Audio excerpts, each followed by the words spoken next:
Hi friends, நம்ம பிரைடலோட saree வந்து இன்விடேஷனோட நமக்கு வந்தாச்சு. இப்போ நம்ம அதை எப்படி முகூர்த்தம் மேட்சிங் டச்சிங்ல எப்படி நம்ம பண்ண போறோம் நீங்க பாக்குறீங்களா?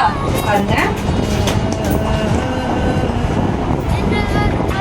சடங்கு saree, இது நிச்சயதார்த்த saree. இப்போ பாருங்க, கம்மிங் சூன் எப்படி இருக்குன்னு பாருங்க. முகூர்த்தா saree செம்மையா இருக்கும், வேற லெவலா இருக்கும், சூப்பரா இருக்கும். இந்த மாதிரி பாக்ஸ் போட்டு நான் பார்த்ததே இல்லை. நான் ஃப்ரீ கிளிக் பண்ண வரையும் இந்த மாதிரி பாக்ஸ்ல ஹைஃபையா நான் பார்த்ததே இல்லை. இதான் ஃபர்ஸ்ட். சூப்பரா இருக்கு பாக்ஸே. saree எப்படி இருக்குன்னு பார்ப்போமா?